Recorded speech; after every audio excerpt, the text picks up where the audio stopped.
the cricket ground area will be around 2 acres of land, exactly in the center. As you can see the existing condition, this is the site will be having a 3 pitches, and we are utilizing the land such a way that we only for women. But other than that, it is radius to design చేయడం జరిగింది. Next.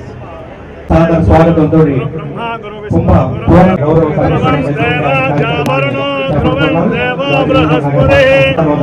ఏ విగ్రహాలు లేకుండా ఆ లక్ష్మి గణపతిని ప్రార్థిస్తూ ward పెద్దలకు ward ప్రజలకు ప్రాంతాల వారికి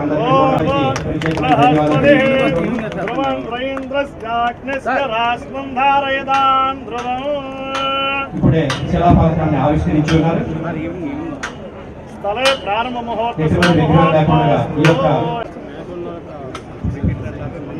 మీరు అందరూ వైపు నుంచోండి వీడియో వాళ్ళు ఏ వైపు నుంచి స్ట్రాటజికల్ గా ఎలా ప్లాన్ చేస్తామంటే నార్త్ సౌత్ డైరెక్షన్ లోనే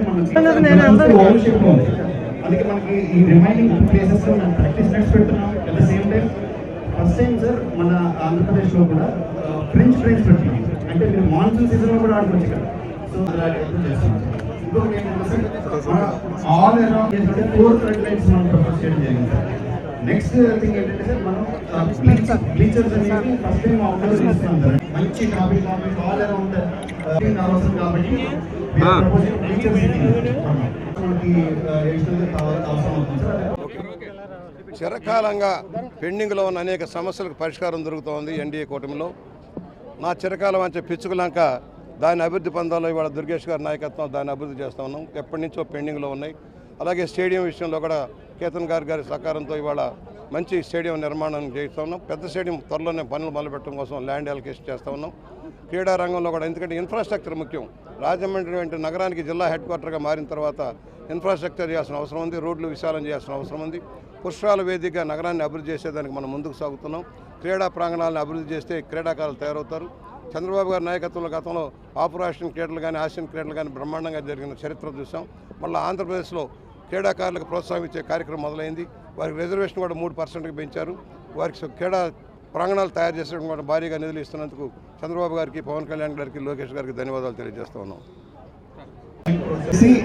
ఇది 7 crores అంటే 5 crores స్టేడియం గ్రౌండ్ కి వాడడం జరుగుతుంది. అడిషనల్ కాంపోనెంట్స్ ఏవైతే ఉన్నాయో అవి 2 crores అడిషనల్ గా ఆర్ఎస్ మున్సిపల్ కార్పొరేషన్ ఫండ్స్ నుంచి irrigation system or monsoon season లో ఆడుకునే పిచ్చెస్ ఎక్కడైతే ఉన్నాయని చూస్తే బ్లాంకెట్స్ కూడా మనం చేయడం జరుగుతుంది. Okay sir, thank you. ఇందాక మీరు ప్రెజెంటేషన్లో కూడా చూశారు. ఈ స్టేడియం డెవలప్ అయినాక 24 కాన్స్టిట్యుయెన్సీలు ప్రత్యేకంగా మన ఎమ్మెల్యే గారు ఇంట్రెస్ట్ పైన శ్రీ గోరెంట్ల బుచ్చి చౌదరి గారు, పోతులు వీరభద్రరావు గారు,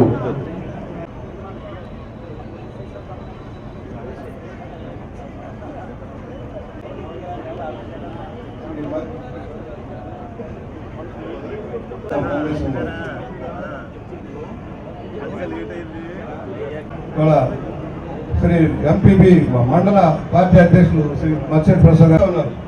ఈ నెలలోనే 20వ తారీఖు కల్లా రైతు బంధు కావాలి. ఆ డబ్బు లేదు, కానీ ఒక్కటే మీకు చెప్తున్నాను, గ్రేట్ మిషనరీ ఆఫ్ ఇండియా ఖచ్చితంగా ఆయన యొక్క ఆలోచన కానీ దార్శనికత కనిపిస్తుంది.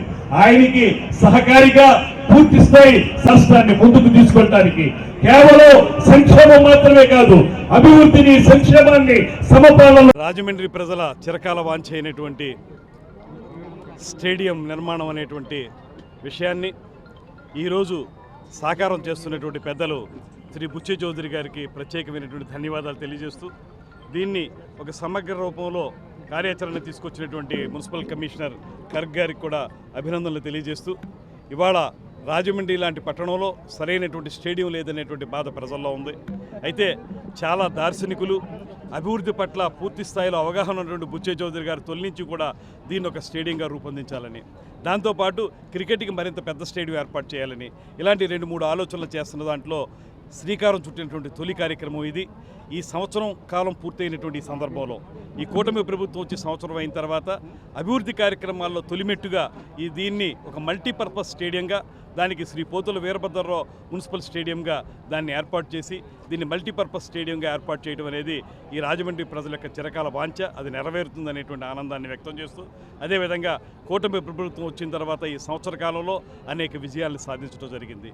ముఖ్యమంత్రి చంద్రబాబు నాయుడు గారు దూరదృష్టితోటి తొలి నుంచి కూడా పేద ప్రజలకు మంచి జరగాలనేటువంటి ఆలోచనతోటి ఆర్థికపరమైన ఇబ్బందులు ఉన్నప్పటికీ కూడా ఏమాత్రం ఆలోచించకుండా 3,000 రూపాయలు ఉన్నటువంటి పెన్షన్లు 4,000 రూపాయలకి పెంచడం, మంచానికి అంటిపెట్టిపోయి ఉన్నటువంటి దివ్యాంగులకు 15,000 రూపాయలు ఇవ్వటం, దీపం పథకం ఏర్పాటు చేయడం, ఇవాళ తల్లికి వందనం కార్యక్రమం ద్వారా ప్రతి కుటుంబంలో చదువుకున్నటువంటి పిల్లలకి 15,000 రూపాయలు చొప్పున ఇవ్వటం, అదేవిధంగా రైతు బంధు కార్యక్రమాల్లో ఒక భాగంగా అన్నదాత సుఖీభావ అనేటువంటి దానిలో 20,000 ఇవ్వటం సంవత్సరానికి.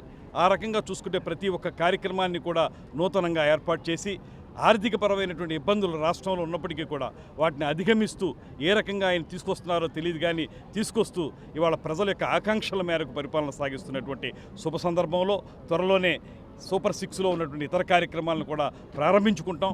దాని ద్వారా కూడా ప్రజల మధ్యకి వెళ్తామనేటువంటి మాటను తెలియజేస్తూ ఒకసారి ముఖ్యమంత్రి చంద్రబాబు నాయుడు గారు, వారికి సహకరిస్తున్నటువంటి ఉప ముఖ్యమంత్రి పవన్ కళ్యాణ్ గారు, వీరిద్దరికీ పైనుంచి సహకరిస్తున్నటువంటి నరేంద్ర మోడీ గారు, వీరి ముగ్గురి కలయికలో ఈ కూటమి ప్రభుత్వం రాబోయే రోజుల్లో ప్రజల యొక్క ఆకాంక్షల మేరకు తప్పనిసరిగా పూర్తి స్థాయి విజయాన్ని సాధిస్తుందని, ఈ కూటమి ప్రభుత్వం రాబోయే 20 సంవత్సరాల పాటు ఈ రాష్ట్రంలో సుపరిపాలన అందించడానికి బీజాలు పడ్డాయనేటువంటి మాటని మరొక మారు తెలియజేసుకుంటూ శ్రీ బుచ్చే చౌదరి గారికి ప్రత్యేకమైన ధన్యవాదాలు తెలియజేస్తూ